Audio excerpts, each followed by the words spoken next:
திரையுலகினர் எல்லாரும் நேரில் வந்து அஞ்சலி செலுத்தினாலும் அவர்களுடைய அந்த துறைக்கான ஒரு மரியாதையை இன்னைக்கு, அதாவது இயக்குனர் இமயம் பாரதி ராஜா அவர்களுடைய மறைவுக்கு செலுத்தணும் அப்படிங்கிறதுனால நாளைக்கு ஒரு நாள் அனைத்து விதமான படப்பிடிப்புகளையும் ரத்து செஞ்சிருக்காங்க திரையுலகினர். விவரங்களோடு நம்முடன் எமது செய்தியாளர் ராஜாவும் இணைஞ்சிருக்காரு. ராஜா, திரையுலகில் இது தொடர்பான அறிவிப்பு என்னவா சொல்லப்பட்டிருக்கு? உங்களுடைய தகவல்களையும் சொல்லுங்க. வணக்கம்.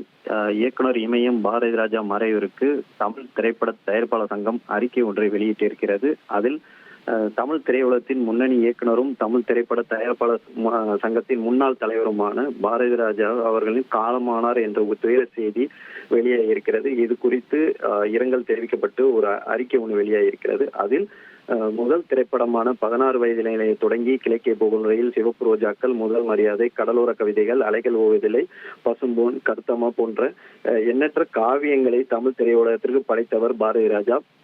முன்பெல்லாம் ஸ்டூடியோக்குள் மட்டுமே முடங்கி கிடந்த திரைப்பட படப்பிடிப்புகளை கிராமங்களுக்கு நேரடியாக எடுத்து சென்று தமிழ் சினிமாவின் யதார்த்தமான மண் வாசனை உலகிற்கு அறிமுகப்படுத்திய பெருமை இவருக்கே சாரும் என்றும் இளம் இயக்குநர்களுக்கு ஒரு இமயமாக அவர் திகழ்ந்து வந்தார். இன்றைய முன்னணி நடிகர்கள், நடிகைகள் மற்றும் பல முன்னணி தொழில்நுட்ப கலைஞர்கள் சினிமாவுக்கு அறிமுகப்படுத்திய பெருமைக்குரியவர். தேசிய விருதுகளையும் மாநில விருதுகளையும் பெற்று தமிழ் சினிமா மட்டுமின்றி ஒட்டுமொத்த இந்திய சினிமாவுக்கும் பெருமை சேர்த்தவர்.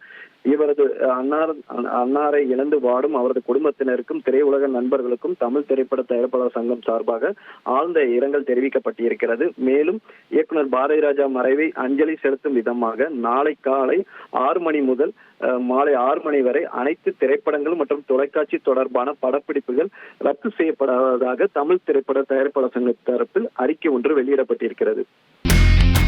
இனி செல்லும் இடமெல்லாம் செய்தி. தந்தி டிவியின் வாட்ஸ்அப் சேனலை ஃபாலோ பண்ணினா செல்ல இருக்கும் இடமெல்லாம் செய்தி. இதோ QR கோட், இப்பவே ஸ்கேன் பண்ணுங்க, ஃபாலோ பண்ணுங்க.